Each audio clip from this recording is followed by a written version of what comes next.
মনে মনে চিন্তা করে আমি অনেক বাড়ি যাচ্ছি, তাহলে সবাই আমাকে দেখতে আসছে।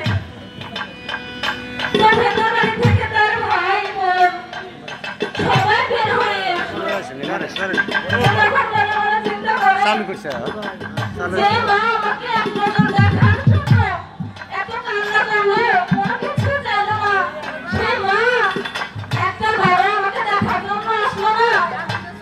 তখন ভাইকে বলে, ভাই তোমরা সবাই আসলাম, কই আমার মা তো আসলো না আমার জন্য, সে কি আসবে না? তখন বড় ভাই ভাইয়ের গলা ধরে বলে, ভাই তুমি জানার ভেতরে বসে আছো, সে তো আর এই পৃথিবীতে নাই। গত রাতেই সে বন্ধুর দেশে বাড়ি গিয়েছে, সে আর আমাদের মাঝে কোনোদিনও আসবে না। তুমি আর তাকে কোনোদিনও মা বলে ডাকতে পারবে না। তখন সেই ছেলে কান্না করে,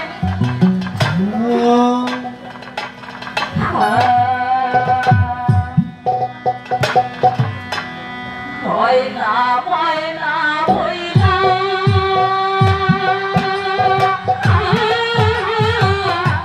ডাকিরে ময়না, ময়না ময়না ময়না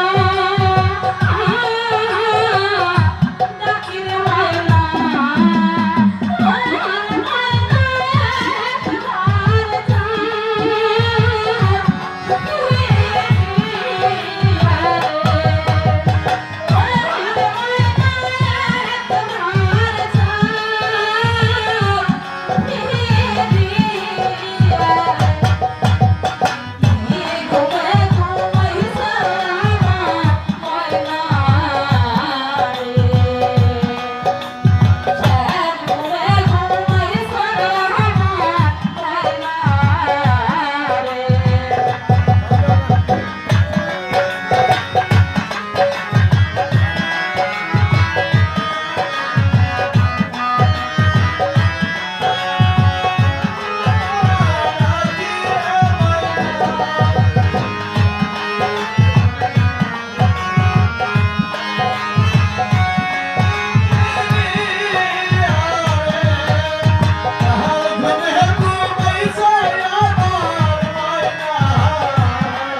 ভাই, আচ্ছা এই পৃথিবীর ভিতরে সর্বোচ্চ ভারী বোঝা কোনটি? তখন ছোট ভাই বলে, ভাই লোহার বোঝা সবচেয়ে বেশি ভারী, কারণ লোহা ভাত এটা তো ভারী হবে আর কি, ছোট তো বুঝতে পারে না। তো বড় ভাই বলে যে ভাই তুমি তো বোঝো না, লোহার বোঝে ভাত ভারী হয় না। তুমি যখন ছোট ছিলে, যখন আমার বাবা মা মারা গেছে, তখন আমি ছেলে হয়ে আমার বাবা মার লাশ আমার এই কাঁধের মাঝে বহন করছি। আমার বড় ভাই সবচেয়ে বড় ভাবি বোঝা হলো কোন সন্তান দেখে যে বাবা মা মরে যায়, পরে দিবেন পরে সন্তান আগে দেন 200 পরে দিবেন 100। সেটাই হলো সবচেয়ে বড় ভারী বোঝা। তো আমি যেটা বলতেছি, আমার নিজেরই একটা গল্প। আমার মা, আমার একটা ভাই, একটু দাও আজ থেকে 2 বছর হয়ে গেল। দিব বাংলা দিব আমার ভাই আমার মাকে একটা মা বলে ডাকতে আজ পর্যন্ত। জানি না তার কি ভুল বা সে কি ভুল করেছে। আমি ভাবি সন্তান হয়ে যে কোনো বাবা মার কাছে কোনো সন্তানের ভুল থাকে, কিন্তু সন্তানের কাছে বাবা মার কোনো ভুল থাকে না। আমি এইটুকু বুঝি যে আমার ভাই এতদিন ধরে